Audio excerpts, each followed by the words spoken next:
جب سے دنیا بنی قیامت تک سب سے بڑا فتنہ جو انسانوں پر آئے گا وہ دجال کا ہے۔ جب دجال کے فتنے سے صرف سورہ کہف کی 10 آیتیں کافی ہے اس کے فتنے سے بچنے کے لیے، تو دیگر فتنے اور فساد سے بچنے کے لیے تو میں سمجھتا ہوں پورا قرآن ہے، چھوٹے موٹے ہو تو اس کے مقابلے میں تو قرآن جو شخص پڑھتا ہے دنیا میں جو ہے فتنے اور فساد سے بچتا ہے۔ تیسرا فائدہ دنیاوی آئی، آفات سماوی، بلاؤں، مصیبتوں، زلازل، زلزلوں سے اور باڑھ سے، ایسی قسم کی قحط سالی سے انسان کی حفاظت ہوتی ہے۔ آئیے ایک مرتبہ یوں ہوا، نبی اکرم صلی اللہ علیہ وسلم کے تعلق سے آتا ہے، سنن ابو داؤد کی روایت ہے، ایک صحابی کہتے ہیں حضرت عقبہ رضی اللہ عنہ کہ ہم نبی اکرم صلی اللہ علیہ وسلم کے سفر میں تھے، اچانک بادل آ گئے، اندھیرا چھا گیا، تیز آندھیاں چلنے لگی اور بالکل طوفان جیسا ماحول ہو گیا۔ آپ صلی اللہ علیہ وسلم کو ہم نے دیکھا، آپ صلی اللہ علیہ وسلم نے جو ہے اللہ میں پناہ مانگنا شروع کر دی، اللہ سے حفاظت طلب کرنا شروع کر دی، مانگا، اور اس کے بعد آپ صلی اللہ علیہ وسلم معوذتین سورہ فلق اور سورہ ناس پڑھنے لگے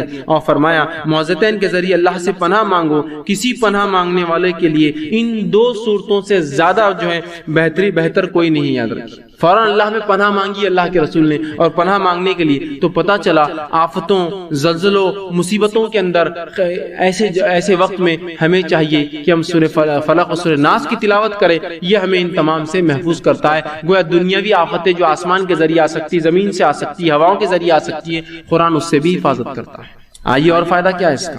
چوتھا فائدہ، جو شخص قرآن پڑھتا ہے، اس پہ عمل کرتا ہے، اس کے مطابق زندگی گزارتا ہے، اللہ تعالیٰ اس کے رزق میں فراوانی دیتا ہے۔ کون نہیں چاہتا رزق میں فراوانی اور برکت ہو؟ ہمارے، میرے اور آپ کے رزق بڑے، جو کماتا ہوں اس میں برکت آئے۔ تو جو قرآن پر عمل کرتا ہے، اس کے مطابق زندگی گزارتا ہے، رزق میں فراوانی ہوتی ہے۔ اللہ رب العزت فرماتا ہے سورہ مائدہ سورہ نمبر 5 آیت نمبر 66 میں کہتا ہے وَلَوْ أَنَّهُمْ أَقَامُوا التَّوْرَاةَ وَالْإِنْجِيلَ وَمَا أُنزِلَ عَلَيْهِمْ مِنْ رَبِّهِمْ لَآكُلُوا مِنْ فَوْقِهِمْ وَمِنْ تَحْتِ أَرْجُلِهِمْ۔ اللہ فرماتا ہے، اور یہ آیت اہل کتاب یہودیوں کے لیے آئی تھی، اللہ نے یہودیوں کو خطاب کر کہا اگر یہ یہودی توریت پر قائم رہتے، توریت کے مطابق عمل کرتے اور انجیل پر عمل کرتے، اور اے نبی جو آپ پر اترا اس پر عمل کرتے، تو آپ دیکھتے ہم ان کو کھلاتے ان کے اوپر سے اور ان کے نیچے سے، ان کو رزق دیتے آسمانوں سے اور زمین سے، اگر یہ ایمان لاتے اور توریت کے مطابق عمل کرتے اور انجیل کے مطابق عمل کرتے اور قرآن کے مطابق عمل کرتے، تو آپ دیکھتے ہم انہیں کھلاتے، یا کلو سیدھا لفظ ہے کھانے کا، ہم انہیں کھلاتے، روزی دیتے ان کے اوپر سے اور ان کے نیچے سے، آسمان اور زمین سے ان کو روزیاں دیتے، اگر یہ اس کتاب کو تھام لیتے۔ اگر یہودیوں کو اس کتاب تھامنے کا یہ فائدہ ہے تو یقیناً مسلمانوں کے لیے بھی آئے تھے، اگر ہم بھی اس کتاب کو تھامیں تو اللہ آسمان اور زمین سے ہمیں روزیاں کھلائیں گے۔ وہ کیسے، وہ اللہ ہی جانتا ہے، اور جس نے اس کے فائدے اٹھائے، جس نے اس کو دیکھا ہے وہی جانتا ہے کیسے اللہ کھلاتا ہے ایسی روزیاں۔ اسی طرح جو ہے کوئی شخص اگر قرآن کے اوپر عمل کرے تو اس کی فضیلت جو 5ویں دنیا کا فائدہ وہ یہ ہے، سیاسی عروج اور غلبہ انسان کو ملتا ہے۔ جس قوم نے اس کتاب کو تھاما، اس کے مطابق ان کی زندگی رہی، ان کو اللہ رب العزت نے سیاسی عروج اور غلبہ دیا، وہ ہمیشہ غالب ہے دنیا پہ، اور جو ہے لوگوں کے اوپر جو حکومتیں کی، جس کے تعلق سے مسلم کی روایت ہے، صحیح مسلم کی حدیث، آپ صلی اللہ علیہ وسلم فرماتے ہیں اللہ اس کتاب کے ذریعے بعض لوگوں کو عروج عطا فرماتا ہے اور بعض کو اسی کے ذریعے رسوا اور ذلیل کرتا ہے۔ اللہ بعض لوگوں کو اس کتاب کے ذریعے عروج دیتا ہے اور بعض کو ذلیل۔ مطلب کیا ہوا؟ مطلب یہ کہ جو اس پر پڑھیں گے، اس پہ عمل کریں گے، ان کو اللہ دنیا میں عروج دیں گا، جو اس کو پڑھ کر اس پر عمل نہیں کریں گے، اللہ ان کو اس دنیا میں ذلیل اور خوار کریں گے۔ اندازہ لگائیے۔ اسی طرح دنیا کا چھٹا فائدہ یاد رکھیے اس سے کیا ہوگا کہ رات کے شر اور فتن اور خطرات سے انسان کی حفاظت ہوتی ہے قرآن پڑھنے والے کی۔ رات کے جو شر ہوتے ہیں، فتنے فساد ہوتے ہیں، رات جو ہے ظاہر سی بات ہے جن شیاطین عام ہو جاتے ہیں، اس سے بھی حفاظت ہوتی ہے۔ صحیح بخاری کی حدیث ہے، آپ صلی اللہ علیہ وسلم فرماتے ہیں جو رات سوتے وقت آیت الکرسی پڑھ کر سوئے، صبح تک ایک فرشتہ اس کی حفاظت کرتا ہے۔ یہ ایک ایسی فضیلت ہے اس کلام کی کہ اگر رات پڑھ کر سوتا ہے آیت الکرسی تو صبح تک فرشتہ حفاظت کرتا ہے، یاد رکھیے، ٹھیک ہے۔ تو یہ بھی اسی طرح آپ نے فرمایا جو شخص رات سورہ بقرہ کی آخری 2 آیتیں پڑھ کر سوئے، یہ آیتیں اس کے لیے کافی حفاظت کے اعتبار سے، اور اگر مر بھی جائے تو اس کے آخرت کے اعتبار سے کافی ہو جائیں گے، اس کی مغفرت کے اعتبار سے کافی ہو جائیں گے۔ اندازہ لگائیے جس کلام کی 2 آیتیں یہ تاثیر رکھتی ہو، پورا کلام پڑھنے والا اور عمل کرنے والے کی زندگی کیسی ہوگی۔ اسی طرح 7واں فائدہ جو دنیا میں اٹھاتے ہیں اس قرآن کا، جو فضیلت ہے، خیر و برکت کا حصول ہے قرآن یاد رکھیے۔ صحیح مسلم کی روایت ہے، آپ صلی اللہ علیہ وسلم فرمائے سورۃ البقرہ پڑھا کرو، اس کا پڑھنا باعث برکت اور چھوڑنا باعث حسرت ہے۔ سورۃ البقرہ کو پڑھا کرو، جو اس کو پڑھتا ہے یہ باعث جو ہے برکت ہے گھروں کے اندر۔ آج ایسے کتنے گھر ہیں جو سورۃ بقرہ پڑھتے ہوں گے، یا کتنے گھر ہیں جن میں قرآن پڑھا جاتا ہوں گا؟ بہت ممکن ہے کہ بہت کم لوگ ہو جو کہیں کہ ہم پڑھتے ہیں، یا جو کچھ بھی پڑھتے ہیں وہ مخصوص بس صورتیں پڑھ کے معاملہ ختم کر دیتے ہیں۔ یہ پوری کتاب کو پڑھنا ہے، ہمیں یاد رکھیے۔ اسی طرح 8واں اس کا فائدہ یہ ہے، مصائب اور دنیا کے رنج اور غم سے حفاظت ہوتی ہے، یاد رکھیے جو قرآن پڑھتا ہے۔ اور سنن ابو داؤد کی روایت ہے، آپ صلی اللہ علیہ وسلم فرماتے ہیں جو شخص 3 مرتبہ سورہ اخلاص، سورہ فلق اور سورہ ناس تلاوت کریں گا، اللہ رب العزت کو ہر طرح کی مصائب اور غم سے محفوظ رکھیں گا۔ ہر قسم کی دنیا کی مصیبتوں سے اور غم سے ایسے انسان کو اللہ دور رکھتا ہے جو سورہ اخلاص، قل اللہ احد، قل اعوذ برب الفلق اور قل اعوذ برب الناس، یہ 3 سورتوں کو 3 بار پڑھ کر اپنے نفس پہ دم کرے، اللہ اس کو جو ہے مصائب دنیا کے غم اور رنج سے جو دور کرتا ہے۔ اسی طرح مسند احمد کی روایت ہے، آپ صلی اللہ علیہ وسلم فرمایا جو شخص اللہ سے قرآن تلاوت اور سماعت کے ذریعے قرآن مجید کو آنکھوں کا نور اور دل کا سرور بنانے کی دعا کرتا ہے، ایک شخص ہے جو قرآن پڑھتا ہے اور اللہ سے دعا کرتا ہے اللہ اس قرآن کو میرے جو ہے دل کا جو ہے آنکھوں کا جو ہے نور بنا دے اور دل کا سرور بنا دے اور میرے رنج اور غم دور کر دے، جو ایسی درخواست کرتا ہے، جو قرآن پڑھ کر عمل کرتا ہے، درخواست کرتا ہے، اللہ جو ہے قرآن کو اس کے آنکھوں کا نور بنا دیتے ہیں، دل کا سرور بنا دیتے ہیں، اس کا دل خوش کر دیتے ہیں اور اس کو دنیاوی غم اور رنج اور مصیبتوں سے اس کی حفاظت کر دیتے ہیں۔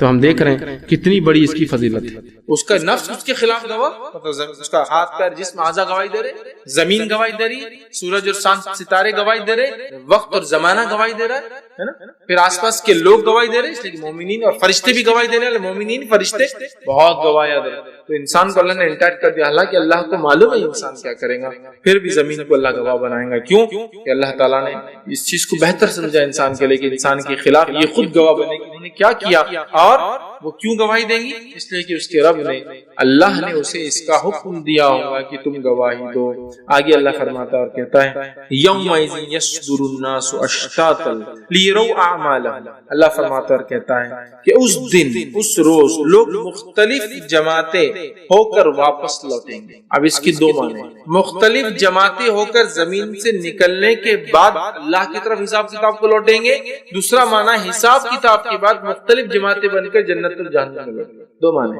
اس روز لوگ مختلف گروہ میں، جماعتوں میں واپس لوٹیں گے۔ تو اس کے 2 معنی، ایک کہ لوگ خبروں سے نکل کر حساب و کتاب کے لیے مختلف جماعتوں میں لوٹیں گے، دوسرا معنی لوگ حساب و کتاب کے بعد جنت اور جہنم میں جانے کے لیے، جنت اور جہنم میں جانے کے لیے گروہوں میں لوٹیں گے۔ اب یہ جو انسان لوٹ رہے ہیں چاہے وہ اٹھنے کے بعد سے لے کر اللہ کے پاس حساب و کتاب سے لے کر جنت اور جہنم، اس میں جو ہے بہت سارے مفسرین لکھتے ہیں یہ گروہ جماعتوں سے مراد یہ کہ مختلف اعمال کے اعتبار سے یہ لوگ ہوں گے، کسی کے چہرے روشن ہیں، چمکدار ہیں، یہ جنتی لوگ، یہ الگ گروہ، کسی کی چہرے سیاہ ہے، یہ جہنمی لوگ، اور یہ سیاہ کیوں ہوں گے؟ خوف اور ڈر سے جہنم، وہ الگ جائیں، سمجھ رہے ہیں؟ تو یہ ایسی جماعتیں اور گروہ بنے۔ یہ بھی اس میں مراد ہے کہ وہ لوگ جن کے نام اعمال سیدھے ہاتھ میں دیے گئے وہ الگ گروپ، وہ لوگ جن کے نام اعمال الٹے ہاتھ میں پیچھے سے دیے گئے وہ لوگ الگ ہے نا۔ سیدھے ہاتھ میں جس کے نام اعمال ملیں گے یہ جنتی لوگ، اور الٹے ہاتھ میں جب فرشتے نام اعمال دیں گے تو یہ جہنمی لوگ اپنے ہاتھوں کو پیچھے کریں گے، تو اس لیے فرشتے پیچھے سے لے کے ان کے ہاتھ میں آ گئے، اسی لیے آتا ہے کہ الٹے ہاتھ میں پیچھے سے دیا جانا، دونوں باتیں، الٹے ہاتھ میں دیں گے تو قبول نہیں کریں گے لوگ، تو معلوم انجام کیا ہوگا، ہاتھ پیچھے کریں گے تو فرشتے پیچھے سے رکھ دیں گے، تو الٹے ہاتھ میں پیچھے سے دیے جائیں گے، یہ گروپ بن۔ مفسر لکھتے ہیں اس کا معنی یہ بھی ہے کہ متقین ایک ساتھ گروہ میں، وہ لوگ جو اللہ کے راہ میں خرچ کرنے والے ایک ساتھ، چور جو چوری کر کے آئے وہ گروپ ایک ساتھ، زانیوں کا گروپ ایک ساتھ، متکبرین ایک ساتھ، مطلب مختلف لوگ مختلف اعمال کے اعتبار سے اچھے یا برے جتھے بن کے، گروپس بن کے، جماعتوں کی شکل میں جنت اور جہنم کی طرف جائیں گے۔ تو 2 باتیں، ایک تو انسان اٹھنے کے بعد کیٹیگرائز ہو جائیں گا اور اللہ کے پاس پہنچیں گا،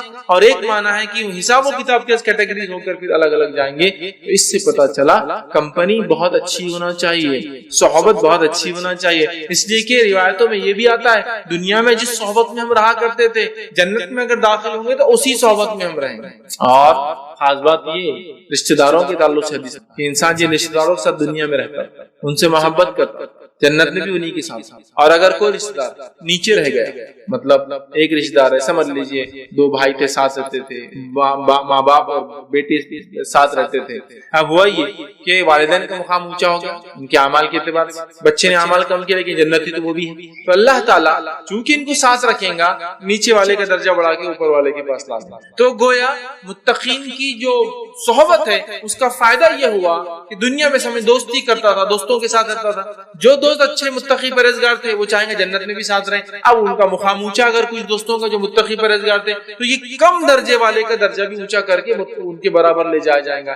یہ فائدہ ہوگا نیک لوگوں کی صحبت کا دنیا میں, آخرت میں یہ فائدہ ہے نا. تو والدین اگر نیک تھے, اولاد بھی نیک تھی لیکن والدین کا مقام نہیں حاصل کر سکی اس سے, تو ان کو اوپر. بچے اگر نیک تھے والدین سے, ان کا مقام اونچا ہے, والدین کے ساتھ نیچے والدین کو اٹھا کے اوپر لے چل جایا جائے. سمجھ رہے؟ تو گروہ در گروہ لوگ آئیں گے اور جنت میں بھی جو ہے گروہ در گروہ رہیں گے, مختلف لوگوں کی پڑوسی ہوں گی, کچھ انبیاء کے پڑوسی ہوں گے, کچھ متقی اور پرہیزگار لوگوں کی پڑوسی ہوں گے, کچھ لوگ صبر کرنے کی وجہ سے جو آئیں گے جنت کے بیچ میں ہوں گے, حالانکہ ان کا حق تھا پھر بھی لیا ہوں گے نا, ہے نا, جنت کے بیچ میں, جنت کے بازو میں, ادھر بہت ساری چیزیں, تو مختلف گروپ ہے, ٹھیک ہے. پھر جنت کے اندر جو ہے جنت الفردوس, یہ جو ہے عرش کے سب سے سینٹر والا حصہ ہے جنت کا, سب سے, چونکہ جنت عرش کے نیچے ہے, سب سے سینٹر والا حصہ جنت الفردوس. جنت الفردوس کے اندر اس کے بیچ کا حصہ مقام محمود, اور اس کے اندر بھی سب سے ٹاپ موسٹ حصہ وسیلہ.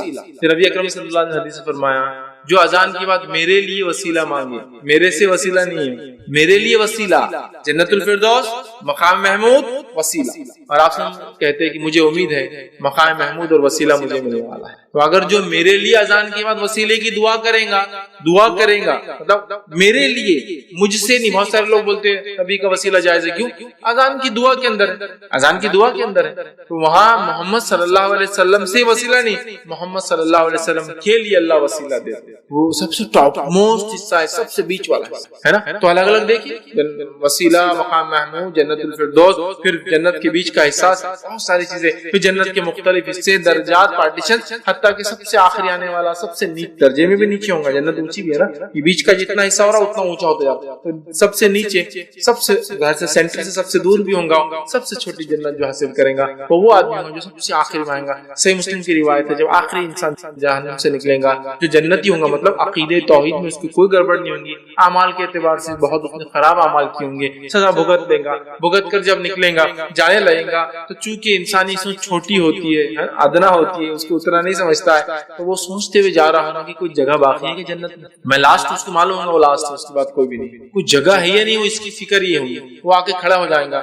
اللہ تعالیٰ پوچھیں گا بندے کیا چاہیے تجھے, وہ کہیں گے اللہ بس زیادہ کچھ نہیں, بس جنت دیکھ لو ایک بار, اتنا ہی میرے لیے کافی, کیونکہ اس کی امید یہ ہوگی کہ جگہ ہی نہیں ہے اندر, ٹھیک ہے, اور کوئی خواہش تو کچھ بھی نہیں, وہ جھانکیں گا اور وہیں رک جائیں گے. اللہ پوچھیں گا بندے تو نے مجھ سے وہ کیا تھا دیکھنے کا, باہر نہیں جا رہا, تو اللہ بس ایک اور گزارش ہے, یہاں رک جاؤ تو اتنا ہی کافی, اللہ ٹھیک ہے رک جاؤ, پھر یہاں کوئی مسئلہ نہیں. پھر کہیں گے اللہ پوچھیں گے اس سے کہ تم وہاں رک گئے, تم نے تو کہا تھا وہاں رک کے واپس جاؤ, مطلب وعدہ کیا تھا کہ جھانکوں گا, پھر وعدہ تھا کھڑے رہوں گا, تو کہیں گے اللہ بس دروازے کے بازو کھڑے رہنا, اتنی مہلت دے دے تو کافی. اللہ ٹھیک ہے, پھر جا کے کھڑا ہو جائیں گے, ہٹیں گے نہیں وہاں سے. اللہ پوچھیں گے آپ کھڑے بھی ہو گئے تم ہٹ رہے نہیں, تو کہیں گے اللہ بس کچھ جگہ ہوں گی تو یہیں رک جانے کا ارادہ کرتا ہوں. تو اللہ کہیں اچھا ٹھیک ہے کیا چاہیے, تو پوچھیں گے اللہ کی جگہ ہے کہ باقی, لیکن مطلب میں رہنا چاہتا ہوں. تو اللہ پوچھیں گے اچھا کیا امید ہے تم کیا خواہش کرتے ہو, تو اب انسان کی کیا خواہش ہوگی, 20-30 کا پلاٹ ہی رہتی ہے ہماری خواہش, اس سے اونچا کیا ہے, اللہ 20 فٹ بائی 30 فٹ مل جائے تو یہی کافی ہوتا ہے. چھوٹا پلاٹ کا ایک سائز ہوتا ہے, اتنا ہی ہوتا ہے, تو ویسے کچھ تو بھی سوچتے رہیں گا انسان. مطلب ہم لوگ اللہ تعالیٰ کے بارے میں جو ہے نا واقعی یقیناً ویسا گمان نہیں کر سکتے جیسے ہمارا رب جو ہے. بہرحال تو سوچیں گا جگہ ہے کیا, تو اللہ اچھا کتنی چاہیے, وہ اس کے گمان میں کچھ نہیں, وہ کچھ نہیں بول پائیں گے. اللہ کہیں گے اچھا دنیا میں جو سب سے بڑی سلطنت تھی, دنیا کی جو سب سے بڑی سلطنت, اتنی جگہ دے دوں, تو کہیں گے ہاں پھر تو ٹھیک ہے, یہ تو بہت ہو گئی نا, سب سے بڑی سلطنت, ہاں اتنی تو دے دو چلیں گے. تو اللہ کہیں گے دنیا کی جو سب سے بڑی سلطنت تھی اس کے 10 گنا بڑی جنت میں تجھے دے دو, یہ سب سے چھوٹی جنت تھی. دنیا کی سب سے بڑی سلطنت کی 10 ٹائمز گریٹر, سب سے چھوٹی سب سے ادنا جنت ہے. اور ایک روایت میں آتا ہے اس سے پوچھا جائے گا کہ زمین جتنی دے دوں, وہ کہیں گے ہاں زمین تو بہت ہوگی, ہمارے دنیا 64,000 کلومیٹر پورا, ہاں یہ تو کافی. تو اللہ کہیں گے زمین سے 10 گنا بڑی میں تو جنت, سب سے چھوٹی جنت زمین سے 10 گنا بڑی, ہمارا ارتھ سے 10 ٹائمز بڑی, سب سے لیسٹ, سب سے ہلکی, سب سے ادنا, سب سے آخری جنت. سمجھ رہے ہیں؟ تو لوگ گروپس میں جا رہے ہیں, گروپ اعمال کے اعتبار سے جا رہے ہیں, انبیاء کا ایک گروپ جا رہا ہے, صدیقین کا ایک گروپ جا رہا ہے, شہداء کا گروپ ہے، صالحین کے اندر پھر مختلف اعمال جو مختلف صدقات، خیرات، روزہ، نماز، زکوٰۃ، حج اور مختلف اعمال کے اعتبار سے جا رہے ہیں۔ سیم حال ادھر بھی ہے، جو لوگ کافرین ہیں ان کا ایک جتھا ہے، کافروں پرلے درجے کے کافر جو منافق ہے وہ الگ گروپ میں جا رہے ہیں، سب سے نچلے گر رہے ہیں جہنم کے اندر۔ اس کے بعد وہ گروپ آ رہا ہے جو کافروں کا ہے، اس کے بعد وہ کافر آ رہے ہیں جنہوں نے انبیاء کو جھٹلایا، وہ کافروں کا گروپ آ رہا ہے جن انبیاء کے بعد لوگوں کو جھٹلایا ہے نا، مختلف کافروں نے جو مختلف تکلیفیں مومنوں کو پہنچایا ان کے گروپ آ رہے ہیں، زانیوں کا الگ جتھا جا رہا ہے، چوروں کا الگ جتھا جا رہا ہے، مطلب ہر گروپ الگ الگ اعتبار سے الگ الگ فارمز میں جا رہے ہیں۔ تو اللہ فرما رہا ہے کہ اس دن لوگ جو ہے گروپس میں، جماعتوں کی شکل میں جائیں گے اپنے اعمال کی بات۔ تو اس کے مالک کے دو مقامات ہو سکتے ہیں، یا تو اٹھنے کے بعد اللہ کے پاس حاضر گروپ میں ہوں گے، یا پھر اللہ کے پاس حاضر ہونے کے بعد حساب اور کتاب کر کے جنت یا جہنم میں گروپ۔ بہرحال دونوں باتیں ایک ساتھ ہو سکتی ہے۔ تو یہاں اللہ نے فرمایا اور اس روز لوگ مختلف جماعتیں ہو کر واپس لوٹیں گے، خبر سے اللہ تک واپس لوٹیں گے یا پھر اللہ سے جنت یا جہنم تک، ہم نہیں جانتے، بہرحال دونوں معنی بھی ہو سکتے ہیں، لوٹیں گے تاکہ انہیں ان کے اعمال دکھا دیے، اعمال دکھا دیے، رجسٹرز کھول دیے جائیں اور یاد رکھیے اعمال دکھا دیے جائیں گے۔ لیکن ہم کبھی بھی اس گمان اور خوش فہمی میں رہے جس طرح سے بہت سارے لوگوں کا معاملہ ہوتا ہے کہ اعمال بالکل کرتے نہیں اور یہ کہتے ہیں اللہ رحمان الرحیم ہے، جبکہ اللہ فرما رہا ہے کہ اعمال دکھا دیے جائیں گے۔ اعمال کا اپنا ایک وزن ہے، اعمال بہت اہم چیز ہے، بہت اہم چیز ہے، اور اعمال میں خاص طور سے وہ اعمال جو پلڑے کو بھاری ہوتے ہیں، پلڑے کو جھکا دیتے ہیں، سیدھے ہاتھ کا جو میزان جب قائم ہوگا، ترازو جب لگے گا، اس کا رائٹ کو جو جھکا دیں گے، وہ اعمال جو حدیث میں آتے ہیں ان کو کرنے کی ہم نے زیادہ کوشش کرنا چاہیے۔ جیسے کہ سب سے افضل جو عمل، سب سے بھاری عمل جو ایک میزان میں ہو سکتا ہے وہ لا الہ الا اللہ۔ لا الہ الا اللہ اس لیے حدیث کے اندر آتا ہے اگر ساری کائنات ایک پلڑے میں رکھ دی جائے اور لا الہ الا اللہ ایک پلڑے میں رکھ دیا تو لا الہ الا اللہ کا پلڑا جھکے، اتنا وزنی کلمہ، مطلب اس پہ اس کو پڑھے اور اس کے تقاضوں کو پورا کرے، اس پہ زندگی گزارے، اس میں مر جائے تو وہ ہے۔ اسی طرح اخلاق کے بارے میں آتا ہے کہ اخلاق میزان میں سب سے بھاری عمل، اس سے بھاری کوئی عمل ہے اخلاق۔ ہم کیا کریں، وہ چیزیں جو ہمارے پلڑے کو، رائٹ ہینڈ سائڈ کے پلڑے کو بھاری کرنے کو جمع کرے۔ افسوس کی بات ہے ہم لیفٹ ہینڈ سائڈ کی چیزوں کو، الٹے طرف کا جو پلڑا ہے اس کو بھاری کرنے والے عمل اللہ محفوظ رکھے وہ کرتے۔ بہرحال تو یہاں کہا کہ وہ اپنے اعمال ان کو دکھا دیے جائیں، اور کچھ لوگوں کے تعلق سے آتا ہے جن کے اعمال یہ ہے کہ ان کی نیکیاں بس ایک چٹھی پہ ہوں گی، اتنی گناہ کے 99 دفتر بھرے ہوئے، ایسے بھی لوگ۔ کچھ کے اعمال ایسے ہیں کہ جہاں تک نظر جاری اس کے گناہ کا دفتر ہے، مطلب اس کا جو رجسٹر ہے گناہوں سے اتنا بھرا ہے کہ جہاں تک نظر اس کی جاری پورے گناہ نظر آ رہے ہیں۔ ایسے بھی ہیں کچھ وہ ہوں گے جیسے انبیاء صالحین، ڈر تو رہے ہیں کہ کیا ہوگا، لیکن اللہ ان کے ساتھ اچھا فیصلہ کرنے والا، لیکن پھر بھی ڈر رہے ہیں۔ صحیح مسلم کی روایت ہے آدم علیہ السلام، نوح علیہ السلام، ابراہیم علیہ السلام، موسیٰ علیہ السلام، عیسیٰ علیہ السلام، یہ تمام بڑے برگزیدہ انبیاء بھی ڈر رہے ہیں، کانپ رہے ہیں، اللہ کے سامنے حاضر ہونے کی ہمت نہیں کریں گے۔ آدم علیہ السلام کے پاس لوگ جائیں گے اس لیے کہ میزان قائم نہیں ہوگا، لوگ اٹھ جائیں گے، گروہ در گروہ جا کے کھڑے ہو جائیں گے، جمع ہے اور پسینے میں ڈوبے ہوئے، کوئی ٹکنے تک، کوئی گھٹنے تک، کوئی یہاں تک، اور کوئی مکمل ڈوبا ہوا ہے پسینے میں، اس لیے کہ سورج صرف 1 میل 1.5 کلومیٹر یا 1.25 کلومیٹر کے فاصلے پر آ چکا ہے، اور لوگ کہیں گے کہ چاہے جہاں بھی ہمارا فیصلہ ہو کم از کم یہ اس سے چھٹکارا ملے، یہ تکلیف میں ہم کھڑے ہیں۔ لوگ جا کے آدم علیہ السلام کے پاس حاضر ہو کہیں گے آدم تم کو اللہ نے اپنے ہاتھوں سے بنایا، تم جا کے آج اللہ کو کہو کہ میزان قائم کر دے۔ آدم علیہ السلام کہیں گے بالکل نہیں، آج اللہ اتنا غضب میں ہے جو اس سے پہلے ہوا نہ اس کے بعد ہوگا، کہیں اگر اس نے میری وہ خطا پکڑ لی جب مجھ سے کہا تھا اس شجر، اس جھاڑ کے قریب مت جانا جس کا پھل میں نے کھا لیا، آج تو میں کہیں کا نہیں رہوں گا، تم کسی اور کے پاس جاؤ۔ ہاں تم ایک کام کرو، نوح کے پاس جاؤ، وہ پہلے رسول ہے جو انسانیت طرف بھیجے گئے، ہو سکتا آج وہ تمہاری سفارش کرے۔ بڑے انبیاء نوح علیہ السلام سے لوگ جائیں گے، کہیں گے نوح آپ چلیے میزان بولیے اللہ کو حساب و کتاب قائم کرے۔ نوح علیہ السلام بولیں گے آج اللہ اتنا غضب میں نہ اس سے پہلے تھا نہ اس کے بعد کبھی ہوں گا، آج میں نہیں جاؤں گا کہ اللہ نے میری بد دعا کو پکڑ لیا جو میں نے اپنی قوم کے خلاف کی، تو میں کہیں نہیں رہوں گا، تم کہیں اور جاؤ میرے سے۔ تم ایک کام کرو ابراہیم کے پاس جو اللہ کے دوست خلیل شاید وہ کر دیں۔ لوگ ابراہیم علیہ السلام کے پاس جائیں گے، ابراہیم علیہ السلام کہیں گے ابراہیم اللہ سے آپ جو ہے سفارش کیجئے کہ جو میزان قائم ہو جائے۔ ابراہیم علیہ السلام کہ نہیں اللہ مجھے اگر پکڑ لے میرے 2-3 جو اقوال میں نے کہے تھے دنیا میں تو آج میں کہیں کا نہیں رہوں گا, کہیں اور جاؤ تم. اور تم موسیٰ علیہ السلام کے پاس جو اللہ نے ان سے سیدھا کلام کیا, کلیم اللہ ہے. لوگ موسیٰ علیہ السلام کے پاس جائیں گے, موسیٰ علیہ السلام کہیں گے اللہ اتنا غضب میں ہے نہ اس سے پہلے کبھی ہوا نہ اس کے بعد. میری اگر وہ خطا جو میں نے مکہ مارا تھا اور وہ آدمی مر گیا خپتی مصری, میں کہیں کا نہیں رہوں گا. تم عیسیٰ کے پاس جاؤ, وہ اللہ کا کلمہ ہے, کلمۃ اللہ, روح اللہ, اللہ نے روح ڈالی تھی, شاید وہ سفارش کرے. لوگ عیسیٰ علیہ السلام کے پاس جائیں گے, عیسیٰ علیہ السلام کو عذر حدیث میں نہیں آتا, انہوں کیا دیں گے, لیکن کہیں گے میں نہیں کر سکتا ہوں. آج محمد صلی اللہ علیہ وسلم کے پاس جاؤ, لوگ محمد صلی اللہ علیہ وسلم کے پاس آئیں گے, نبی اکرم صلی اللہ علیہ وسلم آگے بڑھیں گے, جا کے اللہ کے پاس کھڑے ہوں گے, اللہ کو کلمات سکھائیں گا, وہ کلمات سے وہ اللہ سے دعا کریں گے. اس کے بعد سجدے میں گر جائیں گے, سجدے میں وہ کلمہ پڑھیں گے جو اللہ نے انہیں سکھایا تھا. پھر اللہ رب العزت کہیں گے محمد صلی اللہ علیہ وسلم جو سفارش کرو قبول کی جائے. پھر نبی اکرم صلی اللہ علیہ وسلم سفارش کریں گے, کچھ لوگ اس سفارش کے لیے جنت میں جائیں گے. پھر آپ سجدے میں گر پڑیں گے, پھر ایک وقفہ پتہ نہیں کتنا عرصہ, اس کے بعد اللہ کہے محمد صلی اللہ علیہ وسلم اٹھو سفارش کرو قبول کی جاؤں گے. پھر آپ سے اٹھیں گے, پھر سفارش کریں گے, پھر کچھ لوگ جائیں گے, پھر آپ سے سجدے میں گر جائیں گے. حدیث میں تو یہ ایسی سفارش نہیں کہ ایک بار کی اور سب چلے گئے. نبی اکرم صلی اللہ علیہ وسلم بار بار وہ کلمات پڑھیں گے جو کلمات ان کا رب اس دن سکھائیں گا, پھر اس سے سفارش کریں گے, ایک جتھا اور گروپ نکل کے جائیں گا. سوال یہ جو اس چکر میں بیٹھے ہیں کہ اعمال بغیر کرے کہ بھی نبی کا دامن, اس کا دامن, ولی کا دامن پکڑ کے چلے جائیں گے. سوال یہ ہے کہ نبی ولی ان لوگوں کی سفارش کریں گے جو لوگ دین پر نہیں چل کے آئے, یا ان کی کریں گے جو چل کے آئے؟ بتائیے. یہاں تو پورے گناہ کیے جا رہے ہیں, ہم تو اس کا دامن پکڑ کے اس کے خاندان سے چلے جائیں گے. یہاں بڑے بڑے انبیاء بھی کاپ رہے ہوں گے دوسروں کی کیا حیثیت اور کیا اوقات ہے نا. بہرحال یہ وقت ہے تو لوگ گروہ در گروہ جائیں گے, اپنے اعمال کو وہ دیکھیں گے, ان کے اعمال جو ہے تولے جائیں گے.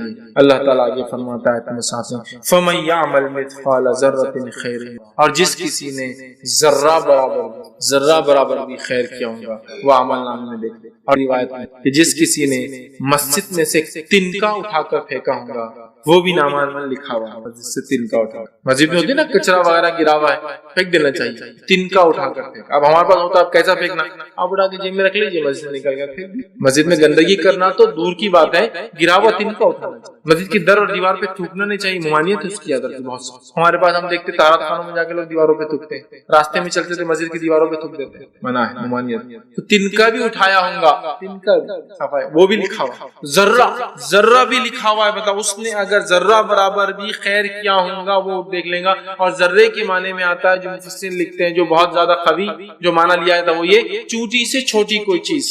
حالانکہ اس کے علاوہ بھی معنی لکھے ہیں لوگوں نے, عربی دان ہے. جیسا کہ آپ زمین پہ ہاتھ مار کے جب اٹھاتے ہیں تو ایک سب سے چھوٹا پارٹیکل لگتا ہے, اس کو بھی ذرہ کہا جاتا ہے. کچھ نے کہا وہ جو روشنی جو کسی سوراخ میں سے آتی دھوپ کے اندر اور اس میں کچھ چیزیں اڑتی وہ بھی ذرہ. لیکن سب سے قوی جو معنی جو لیا ہے مفسرین نے وہ کون سا ہے, چوٹی سے چھوٹی چیز. تو ذرہ برابر بھی خیر کیا ہوگا, ذرہ برابر بھی بھلائی کیا ہوگا وہ اس کو دیکھتے. اور اس کے شان نزول کے اندر جو بات آتی ہے, میں نے کہا 2 لوگوں کے تعلق سے آتا ہے کہ ان کی وجہ سے یہ صورت نازل ہوئی. جس میں سے پہلا وہ شخص تھا جو چھوٹی نیکی کو سمجھتا تھا کیا فائدہ اس کر کے, ایزی لیتا تھا, چھوڑ دیتا. اور دوسرا وہ ایک شخص تھا جو چھوٹے گناہ کو معمولی سمجھتا تھا, مطلب ایسا جھوٹ بول جائے کبھی چوری کے لیے معمولی سمجھتا تھا. ان کے لیے یہ صورت ہوئی جو کوئی ذرہ برابر بھی خیر کرے گا وہ اس کو دیکھے. اور جب انسان خیر کرتا ہے, نیکی کرتا ہے, تو ثواب 1 سے لے کر 10 اور 10 سے لے کر 700 اور 700 سے لے کر ملٹیپل آف 700 ٹائمز اللہ اجر دیتا ہے. یہ خاص بات ہے اللہ تعالیٰ کی کہ اس نے نیکی کو بڑھا دیتا ہے, زائد دیتا ہے. تو ذرہ برابر بھی اگر نیکی, آج کتنی ایسی نیکیاں ہیں, کتنے ایسے خیر کے کام ہیں جس کو ہم نہیں کرتے. کوئی اور کر لیں گے نا, میں تو بہت بڑی نیکیاں کرتا ہوں نا, توحید پر ہوں, اتباع سنت کرتا ہوں, ہے نا, تو راستے میں کوئی آدمی گرا تو اٹھانا کیا ضروری, کوئی دوسرا کر لے. یہ نہیں, پتہ نہیں وہ چھوٹی نیکی مغفرت کے لیے کام آ جائے. جس نیکی کو ہم معمولی سمجھ کے چھوڑ رہے ہیں ہو سکتا ہے وہی مغفرت کا سامان بن جائے, یا اللہ کے پاس وہی گرفت بن جائے کبھی, سمجھ رہا. تو کوئی بھی چیز کو چھوٹا نہ کریں, کوئی بھی چیز ذرہ برابر. اس لیے کہ اگر ہم دیکھیں تھوڑی چیز جمع ہو کر ہی جو ہے کوئی بڑی چیز بنتی ہے. تو ذرہ برابر بھی کسی خیر کو کیا ہوگا دیکھ لیں گا, اس نام اعمال میں لکھا ہوا. اور پھر فرمایا اللہ نے وَمَن يَعْمَلْ مِثْقَالَ ذَرَّةٍ شَرًّا يَرَهُ, اور ذرہ برابر بھی شر کیا ہوگا, برائی کیا ہوگا تو وہ بھی دیکھ لیں. ذرہ برابر بھی برائی کیا ہوگا تو وہ بھی لکھا ہوا دیکھ لیں. لیکن ہمارے رب کا فضل ہے, جود اور کرم ہے کہ وہ گناہ کا, ایک گناہ کا ایک ہی گناہ دیں گا، ایک گناہ کا ایک ہی گناہ دیں گا، اور ایک نیکی کا 1 سے لے کر 10 اور 10 سے لے کر 700 تک اجر، اور 700 سے زیادہ اس کی نیت انٹینشن کے اعتبار سے ملٹیپل ٹائم آف 700 ملیں گا انشاءاللہ. لیکن گناہ کا ایک ہی میں، یہ اللہ کا فضل ہے. اور اس پر ایک فضل یہ بھی ہے، ہماری نیکیاں گناہوں کو ختم کر دیتی ہے. اللہ نے کہا ان الحسنات یذھبن السیئات، نیکیاں گناہوں کو ختم کر دیتی ہے، مٹا دیتی ہے. سمجھ رہے ہیں؟ جیسے کہ انسان نے چھوٹے موٹے گناہ کیے اور اس کے بعد اس نے نماز قائم کر لی اور اس نے روزہ رکھا، اچھے سے وضو کرتا ہے، تو یہ اعمال کیا کرتے ہیں؟ اس کو معاف کرتے ہیں. یہ سارے گناہ انشاءاللہ اس میں معاف ہو جاتے ہیں. ٹھیک ہے، نیکیاں ایک تو گناہ کو مٹاتی ہے اور خود اپنے آپ میں 1 to 10 اور 10 to 700 یا اس سے زیادہ اپنے آپ میں جو ہے فائدہ رکھتی ہے. تو لہٰذا یہ اللہ کا فضل ہے. تو ایک انسان نے ذرہ برابر نیکی کی دیکھ لیں گا اور ذرہ برابر شر کیا ہوں گا دیکھ لیں گا. اسی لیے بہت سارے سلف کا یہ خیال تھا کہ کسی گناہ کو کبھی چھوٹا سمجھ کے مت کرو اور کسی نیکی کو کبھی چھوٹا سمجھ کے مت چھوڑو. اس لیے کہ جب تم گناہ کرو گے، اس کی مثال ایسی ہے کہ کسی نے لکڑی جمع کی اور لکڑیاں جمع ہوتی رہی، لکڑیاں جمع ہوتی رہی، لکڑیاں جمع ہوتی رہی، اور کسی نے اس میں آگ لگا دی. تو یہ چھوٹے گناہ ایسے ہوتے جمع ہوتے ہیں، جمع ہوتے جمع ہوتے اور جہنم میں. ایک آدمی نے ایک لکڑی ڈال دی، پھر دوسری ڈال دی، تیسری چوتھی پانچویں جمع ہو کر ڈھیر، اور کسی نے آگ لگا دی، جل جائیں گے. لیکن شروعات میں تو 1 تو ہے، 2 تو ہے، 3 تو ہے، 4 تو ہے. تو گناہ کا ایسی معاملہ آدمی شروع کرتا ہے، تھوڑا تو ہے، تھوڑا تو ہے، تھوڑا تو ہے، تھوڑا تو ہے، بالکل ختم ہو جاتا ہے. دیکھیے، اور نیکی بھی ایسی تھوڑی تو ہے، تھوڑی تو ہے، تھوڑی تو ہے، تھوڑی تو ہے، پوری کر لیتا ہے. اس کئی مثالیں میں دے سکتے ہیں. جیسے مثال کے طور پر زمین سے 10 گنا بڑی، ہمارا ارتھ سے 10 ٹائمز بڑی، سب سے لیسٹ، سب سے ہلکی، سب سے ادنا، سب سے آخری جنتی والی. سمجھ رہے ہیں؟ تو لوگ گروپس میں جا رہے ہیں، گروپ اعمال کے اعتبار سے گروپ میں جا رہے ہیں. انبیاء کا ایک گروپ جا رہا ہے، صدیقین کا ایک گروپ جا رہا ہے، شہداء کا گروپ ہے، صالحین کے اندر پھر مختلف اعمال جو مختلف صدقات، خیرات، روزہ، نماز، زکوٰۃ، حج اور مختلف اعمال کے اعتبار سے جا رہے ہیں. سیم حال ادھر بھی ہے. جو لوگ کافرین ہیں ان کا ایک جتھا ہے، کافروں پرلے درجے کے کافر جو منافق ہے وہ الگ گروپ میں جا رہے ہیں، سب سے نچلے گر رہے ہیں جہنم کے اندر. اس کے بعد وہ گروپ آ رہا ہے جو کافروں کا ہے. اس کے بعد وہ کافر آ رہے ہیں جنہوں نے انبیاء کو جھٹلایا، وہ کافروں گروپ آ رہا ہے جنہوں نے انبیاء کے بعد لوگوں کو جھٹلایا ہے نا. مختلف کافروں نے جو مختلف تکلیفیں مومنوں کو پہنچایا ان کے گروپ آ رہے ہیں. زانیوں کا الگ جتھا جا رہا ہے، چوروں کا الگ جتھا جا رہا ہے. مطلب ہر گروپ الگ الگ اعتبار سے الگ الگ فارمز میں جا رہے ہیں. تو اللہ فرما رہا ہے کہ اس دن لوگ جو ہے گروپس میں، جماعتوں کی شکل میں جائیں گے اپنے اعمال کی بات. تو اس کے مالک کے 2 مقامات ہو سکتے ہیں، یا تو اٹھنے کے بعد اللہ کے پاس حاضر گروپ میں ہوں گے، یا پھر اللہ کے پاس حاضر ہونے کے بعد حساب اور کتاب کر کے جنت یا جہنم میں گروپ. بہرحال دونوں باتیں ایک ساتھ ہو سکتی ہے. تو یہاں اللہ نے فرمایا اور اس روز لوگ مختلف جماعتیں ہو کر واپس لوٹیں گے، خبر سے اللہ تک واپس لوٹیں گے یا پھر اللہ سے جنت یا جہنم تک، ہم نہیں جانتے. بہرحال دونوں معنی بھی ہو سکتے ہیں. لوٹیں گے تاکہ انہیں ان کے اعمال دکھا دیے، اعمال دکھا دیے، رجسٹرز کھول دیے جائیں. اور یاد رکھیے اعمال دکھا دیے جائیں. لیکن ہم کبھی بھی اس گمان اور خوش فہمی میں نہ رہے جس طرح سے بہت سارے لوگوں کا معاملہ ہوتا ہے کہ اعمال بالکل کرتے نہیں اور یہ کہتے ہیں اللہ رحمان الرحیم ہے، جبکہ اللہ فرما رہا ہے کہ اعمال دکھا دیے جائیں گے. اعمال کا اپنا ایک وزن ہے. اعمال بہت اہم چیز ہے، بہت اہم چیز ہے. اور اعمال میں خاص طور سے وہ اعمال جو پلڑے کو بھاری ہوتے ہیں، پلڑے کو جھکا دیتے ہیں. سیدھے ہاتھ کا جو میزان جب قائم ہوگا، ترازو جب لگے گا، اس کا رائٹ کو جو جھکا دیں گے، وہ اعمال جو حدیث میں آتے ہیں ان کو کرنے کی ہم نے زیادہ زیادہ کوشش کرنا چاہیے.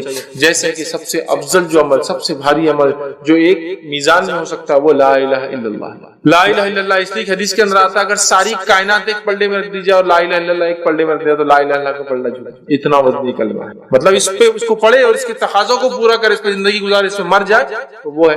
اسی طرح اخلاق کے بارے میں آتا ہے کہ اخلاق میزان میں سب سے بھاری عمل، اس سے بھاری کوئی عمل ہے اخلاق. ہم کیا کریں؟ وہ چیزیں جو ہمارے پلڑے کو، رائٹ ہینڈ سائڈ کے پلڑے کو بھاری کر دیں گے وہ جمع کرے. افسوس کی بات ہے ہم لیفٹ ہینڈ سائڈ کی چیزوں کو، الٹے طرف کا جو پلڑا ہے اس کو بھاری کرنے والے عمل اللہ محفوظ رکھے وہ کرتے ہیں. بہرحال تو یہاں کہا کہ وہ اپنے اعمال ان کو دکھا دیے جائیں گے. اور کچھ لوگوں کے تعلق سے آتا ہے جن کے اعمال یہ ہے کہ ان کی نیکیاں بس ایک چٹھی پہ ہوں گی، بس اتنی، گناہ کے 99 دفتر بھرے ہوئے. ایسے بھی لوگ، کچھ کے اعمال ایسے ہیں کہ جہاں تک نظر جاری اس کے گناہ کا دفتر ہے. مطلب اس کا جو رجسٹر ہے گناہوں سے اتنا بھرا ہے کہ جہاں تک نظر اس کی جاری ہے تو پورے گناہ نظر آ رہے ہیں. ایسے بھی ہیں. کچھ وہ ہوں گے جیسا انبیاء صالحین، ڈر تو رہے ہیں کہ کیا ہوگا، لیکن اللہ ان کے ساتھ اچھا فیصلہ کرنے والا، لیکن پھر بھی ڈر رہے ہیں. صحیح مسلم کی روایت ہے آدم علیہ السلام، نوح علیہ السلام، ابراہیم ابراہیم علیہ السلام، موسیٰ علیہ السلام، عیسیٰ علیہ السلام، یہ تمام بڑے بڑے برگزیدہ انبیاء بھی ڈر رہے ہیں، کانپ رہے ہیں، اللہ کے سامنے حاضر ہونے کی ہمت نہیں کریں گے۔ آدم علیہ السلام کے پاس لوگ جائیں گے، اس لیے کہ میزان قائم نہیں ہوگا، لوگ اٹھ جائیں گے، گروہ در گروہ جا کے کھڑے ہو جائیں گے، جمع ہیں اور پسینے میں ڈوبے ہوئے، کوئی ٹخنے تک، کوئی گھٹنے تک، کوئی یہاں تک، اور کوئی مکمل ڈوبا ہوا ہے پسینے میں، اس لیے کہ سورج صرف 1 میل 1.5 کلومیٹر یا 1.25 کلومیٹر کے فاصلے پر آ چکا ہے، اور لوگ کہیں گے کہ چاہے جہاں بھی ہمارا فیصلہ ہو، کم از کم یہ اس سے چھٹکارا ملے، یہ تکلیف میں ہم کھڑے ہیں۔ لوگ جا کے آدم علیہ السلام کے پاس حاضر ہیں، کہیں گے آدم تم کو اللہ نے اپنے ہاتھوں سے بنایا، تم جا کے آج اللہ کو کہو کہ میزان قائم کر دے۔ آدم علیہ السلام کہیں گے بالکل نہیں، آج اللہ اتنا غضب میں ہے جو اس سے پہلے ہوا نہ اس کے بعد ہوگا، کہیں اگر اس نے میری وہ خطا پکڑ لی جب مجھ سے کہا تھا اس شجر، اس جھاڑ کے قریب مت جانا جس کا پھل میں نے کھا لیا، آج تو میں کہیں کا نہیں رہوں گا، تم کسی اور کے پاس جاؤ۔ ہاں تم ایک کام کرو، نوح کے پاس جاؤ، وہ پہلے رسول ہے جو انسانیت کی طرف بھیجے گئے، ہو سکتا آج وہ تمہاری سفارش کرے۔ میں تو بڑے بڑے انبیاء کا نوح علیہ السلام کے لوگ جائیں گے، کہیں گے نوح آپ چلیے میزان بولیے اللہ کو حساب و کتاب قائم کرے۔ نوح علیہ السلام بولیں گے آج اللہ اتنا غضب میں، نہ اس سے پہلے تھا نہ اس کے بعد کبھی ہوں گا، آج میں نہیں جاؤں گا کہ اللہ نے میری بد دعا کو پکڑ لیا جو میں نے اپنی قوم کے خلاف کی، تو میں کہیں کا نہیں رہوں گا، تم کہیں اور جاؤ میرے سے۔ تم ایک کام کرو، ابراہیم کے پاس جو اللہ کے دوست خلیل ہے، شاید وہ کر دے۔ لوگ ابراہیم علیہ السلام کے پاس جائیں گے، ابراہیم علیہ السلام کہیں گے ابراہیم اللہ سے آپ جو ہے سفارش کیجئے کہ جو میزان قائم ہو جائے۔ ابراہیم علیہ السلام کہ نہیں، اللہ مجھے اگر پکڑ لے میرے 2-3 جو اقوال میں نے کہے تھے دنیا میں، تو آج میں کہیں کا نہیں رہوں گا، کہیں اور جاؤ تم۔ اور تم موسیٰ علیہ السلام کے پاس جو اللہ نے ان سے سیدھا کلام کیا، کلیم اللہ ہے، لوگ موسیٰ علیہ السلام کے پاس جائیں گے، موسیٰ علیہ السلام کہیں گے اللہ اتنا غضب میں ہے، نہ اس سے پہلے کبھی ہوا نہ اس کے بعد، میری اگر وہ خطا جو میں نے مکہ مارا تھا اور وہ آدمی مر گیا خپتی مصری، میں کہیں کا نہیں رہوں گا۔ تم عیسیٰ کے پاس جاؤ، وہ اللہ کا کلمہ ہے، کلمۃ اللہ، روح اللہ، اللہ نے روح ڈالی تھی، شاید وہ سفارش کرے۔ لوگ عیسیٰ علیہ السلام کے پاس جائیں گے، عیسیٰ علیہ السلام کو عذر حدیث میں نہیں آتا، انہوں کیا دیں گے، لیکن کہیں گے میں نہیں کر سکتا ہوں، آج محمد صلی اللہ علیہ وسلم کے پاس جاؤ۔ لوگ محمد صلی اللہ علیہ وسلم کے پاس آئیں گے، نبی اکرم صلی اللہ علیہ وسلم آگے بڑھیں گے، جا کے اللہ کے پاس کھڑے ہوں گے، اللہ ان کو کلمات سکھائیں گا، وہ کلمات سے وہ اللہ سے دعا کریں گے، اس کے بعد سجدے میں گر جائیں گے، سجدے میں وہ کلمہ پڑھیں گے جو اللہ نے انہیں سکھایا تھا، پھر اللہ رب العزت کہیں گے محمد صلی اللہ علیہ وسلم اٹھو، سفارش کرو، قبول کی جائیں گے۔ پھر نبی اکرم صلی اللہ علیہ وسلم سفارش کریں گے، کچھ لوگ اس سفارش کے جنت میں جائیں گے، پھر آپ سجدے میں گر پڑیں گے، پھر ایک وقفہ پتہ نہیں کتنا عرصہ، اس کے بعد اللہ کہیں گے محمد صلی اللہ علیہ وسلم اٹھو، سفارش کرو، قبول کی جاؤں گے، پھر آپ سب اٹھیں گے، پھر سفارش کریں گے، پھر کچھ لوگ جائیں گے، پھر آپ سب سجدے میں گر جائیں گے، حدیث میں آتا ہے۔ تو یہ ایسی سفارش نہیں کہ ایک بار کی اور سب چلے گئے، نبی اکرم صلی اللہ علیہ وسلم بار بار وہ کلمات پڑھیں گے جو کلمات ان کا رب ان کو اس دن سکھائیں گا، پھر اس سے سفارش کریں گے، ایک جتھا اور گروپ نکل کے جائیں گا۔ سوال یہ جو اس چکر میں بیٹھے ہیں کہ اعمال بغیر کرے کہ بھی نبی کا دامن، اس کا دامن، ولی کا دامن پکڑ کے چلے جائیں گے، سوال یہ کیا نبی ولی ان لوگوں کی سفارش کریں گے جو لوگ دین پر نہیں چل کے آئے، یا ان کی کریں گے جو چل کے آئے؟ بتائیے، یہاں تو پورے گناہ کیے جا رہے ہیں، ہم تو اس کا دامن پکڑ کے اس کے خاندان سے چلے جائیں گے، یہاں بڑے بڑے انبیاء بھی کانپ رہے ہوں گے دوسروں کی کیا حیثیت اور کیا اوقات ہے نا۔ بہرحال یہ وہ وقت ہے، تو لوگ گروہ در گروہ جائیں گے، اپنے اعمال کو وہ دیکھیں گے، ان کے اعمال جو ہیں تولے جائیں گے۔ اللہ تعالیٰ آگے فرماتا ہے تم ساتھ فَمَن يَعْمَلْ مِثْقَالَ ذَرَّةٍ خَيْرٍ يَرَهُ، اور جس کسی نے ذرہ برابر بھی خیر کیا ہوگا وہ عمل نامے میں دیکھ لے۔ اور روایت میں کہ جس کسی نے مسجد میں سے تنکا اٹھا کر پھینکا ہوگا وہ بھی نامہ میں لکھا ہوا ہوگا، مسجد سے تنکا اٹھا کر، مسجد میں ہوتی نا کچرا وغیرہ گرا ہوا ہے، پھینک دینا چاہیے، تنکا اٹھا کر پھینک۔ اب ہمارے پاس ہوتا ہے کیسا پھینکنا، آپ اٹھا کے جیب میں رکھ لیجیے، مسجد سے نکل کر پھینک دیجیے۔ مسجد میں گندگی کرنا تو دور کی بات ہے، گرا ہوا تنکا اٹھانا چاہیے، مسجد کی در اور دیوار پہ تھوکنا نہیں چاہیے، ممانعت ہے اس کی ادر کی بہت سخت۔ ہمارے پاس ہم دیکھتے طہارت خانوں میں جا کے لوگ دیواروں پہ تھوکتے ہیں، راستے میں چلتے تھے مسجد کی دیواروں پہ تھوک دیتے ہیں، منع ہے، ممانعت۔ تو تنکا بھی اٹھایا ہوگا، تنکا صفائی وہ بھی لکھا ہوا، ذرہ بھی لکھا ہوا ہے، مطلب اس نے اگر ذرہ برابر بھی خیر کیا ہوگا وہ دیکھ لیں گا۔ اور ذرے کے معنی میں آتا ہے جو مفسر لکھتے ہیں، جو بہت زیادہ قوی جو معنی لیا تھا وہ یہ چوٹی سے چھوٹی کوئی چیز، حالانکہ اس کے علاوہ بھی معنی لکھے ہیں لوگوں نے، عربی دان ہیں، جیسا کہ آپ زمین پہ ہاتھ مار کے جب اٹھاتے ہیں تو ایک سب سے چھوٹا پارٹیکل لگتا ہے، اس کو بھی ذرہ کہا جاتا ہے۔ کچھ نے کہا وہ جو روشنی جو کسی سوراخ میں سے آتی دھوپ کے اندر اور اس میں کچھ چیزیں اڑتی وہ بھی ذرہ، لیکن سب سے قوی جو معنی جو لیا ہے مفسرین نے وہ کون سا ہے؟ چوٹی سے چھوٹی چیز۔ تو ذرہ برابر بھی خیر کیا ہوگا ذرہ برابر بھی بھلائی کیا ہوں گا وہ اس کو دیکھے. اور اس کے شان نزول کے اندر جو بات آتی ہے میں نے کہا 2 لوگوں کے تعلق سے آتا ہے کہ ان کی وجہ سے یہ صورت نازل ہوئی. جس میں سے پہلا وہ شخص تھا جو چھوٹی نیکی کو سمجھتا تھا کیا فائدہ اس کو کر کے ایزی لیتا تھا چھوڑ دیتا تھا, اور دوسرا وہ ایک شخص تھا جو چھوٹے گناہ کو معمولی سمجھتا تھا, مطلب ایسا جھوٹ بول جائے کبھی چوری کے لیے معمولی سمجھتا تھا. ان کے لیے صورت گزری جو کوئی جو ہے ذرہ برابر بھی خیر کرے گا وہ اس کو دیکھے. اور جب انسان خیر کرتا ہے نیکی کرتا ہے تو ثواب 1 سے لے کر 10 اور 10 سے لے کر 700 اور 700 سے لے کر ملٹیپل آف 700 ٹائمز اللہ اجر دیتا ہے. یہ خاص بات ہے اللہ تعالیٰ کی کہ اس نے نیکی کو بڑھا دیتا ہے, زائد دیتا ہے. یاد رکھیں تو ذرہ برابر بھی اگر نیکی, آج کتنی ایسی نیکیاں ہیں, کتنے ایسے خیر کے کام ہیں جس کو ہم نہیں کرتے. کوئی اور کر لے گا نا, میں تو بہت بڑی نیکیاں کرتا ہوں نا, توحید پر ہوں, اتباع سنت کرتا ہوں, ہے نا, تو راستے میں کوئی آدمی گرا تو اٹھانا کیا ضروری ہے, کوئی دوسرا کر لے. یہ نیکی نہیں, پتا نہیں وہ چھوٹی نیکی مغفرت کے لیے کام آ جائے. جس نیکی کو ہم معمولی سمجھ کے چھوڑ رہے ہیں ہو سکتا ہے وہی مغفرت کا سامان بن جائے, یا اللہ کے پاس وہی گرفت بن جائے کبھی. سمجھ رہا, تو کوئی بھی چیز کو چھوٹا نہ کرے, کوئی بھی چیز ذرہ برابر. اس لیے کہ اگر ہم دیکھیں تھوڑی تھوڑی چیز جمع ہو کر ہی جو ہے کوئی بڑی چیز بنتی, تو ذرہ برابر بھی کسی خیر کو کیا ہوں گا دیکھ لیں گا اس نام اعمال میں لکھا ہوا. اور پھر فرمایا اللہ نے وَمَن يَعْمَلْ مِثْقَالَ ذَرَّةٍ شَرًّا يَرَهُ, اور ذرہ برابر بھی شر کیا ہوں گا, برائی کیا ہوں گا تو وہ بھی دیکھیں. ذرہ برابر بھی برائی کیا ہوں گا تو وہ بھی لکھا ہوا دیکھیں گے. لیکن ہمارے رب کا فضل ہے, جود اور کرم ہے کہ وہ گناہ کا ایک ہی گناہ دیں گا بدلے, ایک گناہ کا ایک ہی گناہ دیں گا, اور ایک نیکی کا 1 سے لے کر 10 اور 10 سے لے کر 700 تک اجر, اور 700 سے زیادہ اس کی نیت انٹینشن کے اعتبار سے ملٹیپل ٹائم آف 700 ملیں گا انشاءاللہ. لیکن گناہ کا ایک ہی میں, یہ اللہ کا فضل ہے. اور اس پر ایک فضل یہ بھی ہے, ہماری نیکیاں گناہوں کو ختم کر دیتی ہے. اللہ نے کہا ان الحسنات یذہبن السیئات, نیکیاں گناہوں کو ختم کر دیتی ہے, مٹا دیتی ہے. سمجھ رہے ہیں, جیسے کہ انسان نے چھوٹے موٹے گناہ کیے اور اس کے بعد اس نے نماز قائم کر لی اور اس نے روزہ رکھا, اچھے سے وضو کرتا ہے, تو یہ اعمال کیا کرتے اس کو معاف کرتے چلے جاتے. یہ سارے گناہ انشاءاللہ اس میں معاف ہو جاتے. ٹھیک ہے, نیکیاں ایک تو گناہ کو مٹاتی ہے اور خود اپنے آپ میں 1 to 10 اور 10 to 700 یا اس سے زیادہ اپنے آپ میں جو ہے فائدہ رکھتی ہے. تو لہٰذا یہ اللہ کا فضل ہے. تو ایک انسان نے ذرہ برابر نیکی دیکھ لیں گا اور ذرہ برابر شر کیا ہوں گا دیکھ لیں گا. اسی لیے بہت سارے سلف کا یہ قول تھا کہ کسی گناہ کو کبھی چھوٹا سمجھ کے مت کرو اور کسی نیکی کو کبھی چھوٹا سمجھ کے مت چھوڑو. اس لیے کہ جب تم گناہ کرو گے, اس کی مثال ایسی ہے کہ کسی نے لکڑی جمع کی اور لکڑیاں جمع ہوتی رہی اور کسی نے اس میں آگ لگا دی. تو یہ چھوٹے گناہ ایسے ہوتے جمع ہوتے اور جہنم میں لے کے. ایک آدمی نے ایک لکڑی ڈال دی, پھر دوسری ڈال دی, تیسری چوتھی پانچویں جمع ہو گئے اور کسی نے آگ لگا دی, جل جائیں گے.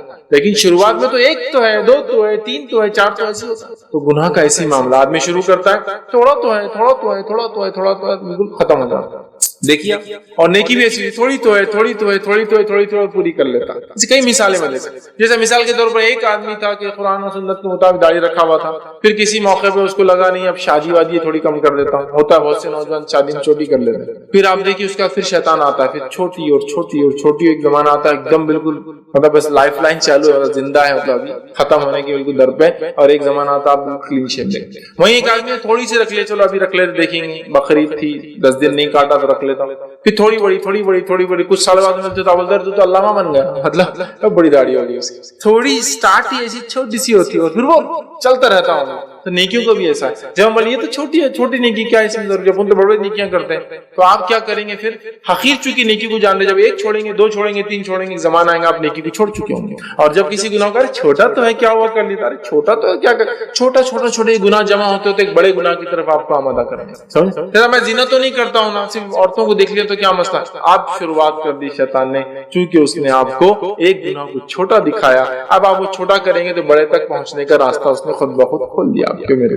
سمجھ رہے, کسی گناہ کو ہم چھوٹا سمجھ کے کبھی نہیں کرنا چاہیے, چونکہ ذرہ برابر بھی اس نے شر کیا ہوگا تو دیکھ لیں. ایک شخص آیا عبداللہ بن عباس رضی اللہ عنہ کے پاس, اور اس نے آ کر کہا کہ مجھے اسلام کے بارے میں اور جو عبداللہ بن عباس رضی اللہ عنہ نے اس کو یہ آیت پڑھ کے سنائی فَمَن يَعْمَلْ مِثْقَالَ ذَرَّةٍ خَيْرًا يَرَهُ، اور پھر فرمایا وَمَن يَعْمَلْ مِثْقَالَ ذَرَّةٍ شَرًّا يَرَهُ، اور اس نے کہا کہ میں یہ بات کو سمجھ گیا۔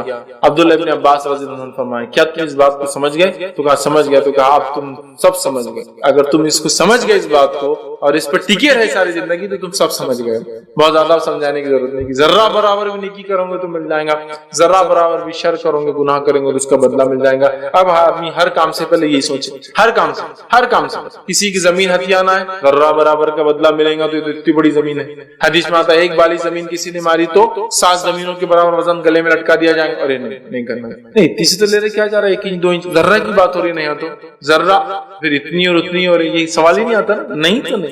اور ذرہ برابر نیکی کی ہوں دیکھ لیں گا تو آدمی کبھی نیکی کو نہیں چھوڑے گا، چاہے کچھ بھی ہو، کچھ نہ کچھ کر کے نیکی کریں گا، نہیں کرنا چاہیے۔ اور جب وہ تھوڑی تھوڑی نیکیاں کرنے لگے گا وہ بڑی نیکیوں تک آسانی سے انشاءاللہ پہنچ جائے، اور جب تھوڑے تھوڑے گناہ کرنے لگے گا تو اللہ رحم کرے بچائے وہ بڑے بڑے گناہوں تک، سمجھ رہے ہیں؟ تو یہ بڑی اہم چیز یاد رکھیں جو اس قرآن کے اس سورے کا جو پیغام ہے سورۃ الزلزال کا، وہ ہے ایک تو آخرت کا تصور یاد دلائے سورت میں، تم کو اٹھنا ہے، گروہ در گروہ تم اللہ کے پاس حاضر ہوں گے اور تم جنت اور جہنم میں گروہ در گروہ جاؤں گے۔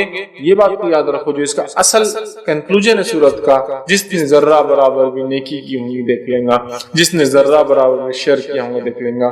تو ہمیں چاہیے ہم ہر معاملے میں احتیاط کریں اور یاد رکھیں جن چیزوں کو کبھی کبھار ہم چھوٹا سمجھ کے کرتے ہیں نا، یہ جنت جانے اور جہنم جانے کی وجہ بن جاتی ہے۔ آئیے 2 مثالیں دیتا ہوں، صحیح بخاری کی روایت ہے، ایک شخص راستے سے جا رہا تھا، اسے پیاس لگی تھی، اس نے ایک کنواں دیکھا، کنویں میں پانی بڑا نیچے تھا، وہ اتنا پیاسا تھا کہ اس کا منہ کھل گیا تھا پیاس کی وجہ سے۔ ہوتا ہے نا آدمی جب پیاسا ہے تو زبان باہر نکالتا ہے، ہانپتا ہے تاکہ کچھ ٹھنڈک ملے۔